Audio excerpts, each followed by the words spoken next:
நான் முன்பே சொன்னது போல இந்த சீசன் 7 திட்டத்தட்ட 50 நாள்ல மக்கள் ரிஜிஸ்டர் பண்ணிட்டாங்க யாரை வெற்றி பெற வைக்கணும்னு. அதுல ஒரு கன்ஃபியூஷன் இருந்தது. ஏன்னா அவங்க 3 பேரை சூஸ் பண்ணி வச்சாங்க.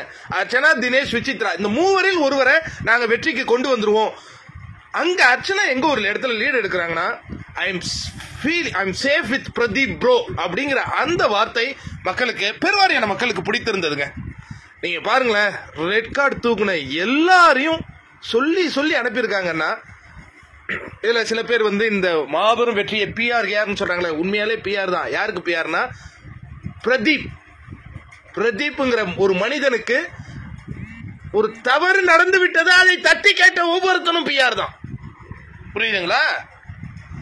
பீப்புளோட கொண்டு போய் அந்த ரிலேட் பண்ணி இவ்வளவு ஒரு அவலம் நடந்தது, இது சரியா அப்படின்னு கேள்வி கேட்ட ஒவ்வொருத்தனும் பிஆர் தான். அந்த பிஆர்கள் எல்லாம் சேர்ந்து வெற்றியாளராக அர்ச்சனா வந்தா இந்த இடத்துல கரெக்டா இருக்கும்னு ஒரு இடத்துல முடிவு பண்ண அந்த வெற்றி கோப்பை கிடைத்ததுங்க. இப்ப கண்டிப்பாக வெற்றி பெற்ற அர்ச்சனா வெளியேறியவுடன் கண்டிப்பாக பிரதீப் ஆண்டனி அவர்களுக்கு ஒரு நன்றியை தெரிவிக்க வேண்டும். சில நண்பர்கள் சொல்றாங்க அவருக்கு ஒரு பொருளுதவி கூட செய்யலாம் அப்படின்ட்டு. அதெல்லாம் அவங்க கண்டிப்பாக என்ன பண்ணணுமோ அதை செய்யணும். ஆனா பிரதீப்புக்கு ஒரு மிகப்பெரிய நன்றியை தெரிவிக்கணும். இந்த பொண்ணு பிரதீப்பை பற்றி அந்த ரெட் கார்டு தூக்கல இல்லையா, அதை நான் தப்பு பண்ணிட்டேன்னு சொல்ல வைக்கிறதுக்காக ஒரு கும்பல் கடைசி வாரத்துல கேவலத்தின் உச்சத்தை தொட்டுச்சிங்க. ஆனாலும் அந்த பொண்ணு ஸ்டபனா நின்னுச்சு.